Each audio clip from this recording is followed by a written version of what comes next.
तुळशीबागमध्ये shopping झाल्यावर आम्ही गेलो लाल महाल बघायला. लाल महाल ही एक ऐतिहासिक वास्तू आहे आणि शिवराय आणि मातोश्री जिजाबाई यांचे बालपण इथेच व्यतीत झाले. या ठिकाणी राहण्यासाठी आल्यानंतर मोगलांच्या त्रासाने वस्ती सोडून गेलेल्या स्थानिक नागरिकांना परत बोलावण्यात आले. जिजाबाई यांनी या नागरिकांना आश्वासन दिले आणि अनेक वर्ष शत्रूच्या भीतीने ओसाड पडलेल्या जमिनीवर सोन्याच्या फळाने नांगर फिरवून येथे पुन्हा शेती करायला सुरुवात झाली. शिवाजी महाराजांच्या पराक्रमाला पाहून औरंगजेब हैराण झाला होता.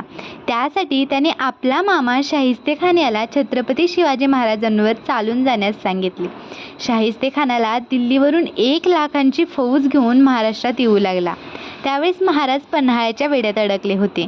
खान काही महिन्यातच पुण्यात येऊन दाखल झाला आणि त्याने राहण्यासाठी ठिकाण निवडले ते म्हणजे पुण्यातील लाल महल. तोपर्यंत छत्रपती शिवाजी महाराज पन्हाळ्याच्या वेढ्यातून सुखरूप सुटून रायगडावर पोहोचले आणि त्यांना ही बातमी कळाली. अनेक ठिकाणची गावे उद्ध्वस्त करून प्रजेला त्रास देणारा शाहिस्तेखान खूप मजेत होता.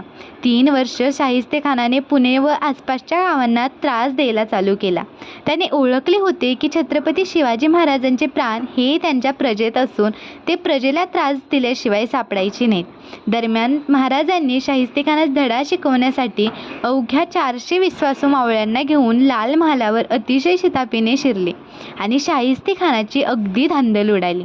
त्या लढाईत छत्रपती शिवाजी महाराजांनी शाहिस्तेखानाची 3 बोटे कापली. तसेच या लढाईत शाहिस्तेखानाचा मुलगा सुद्धा मारला गेला. या प्रकाराने औरंगजेबाला आश्चर्यचकित धक्का बसला आणि तो अवघ्या 3 दिवसात पुणे सोडून गेला. राजमाता जिजाऊसाहेब यांनी बांधलेला लाल महाल सध्या तरी अस्तित्वात नाहीये.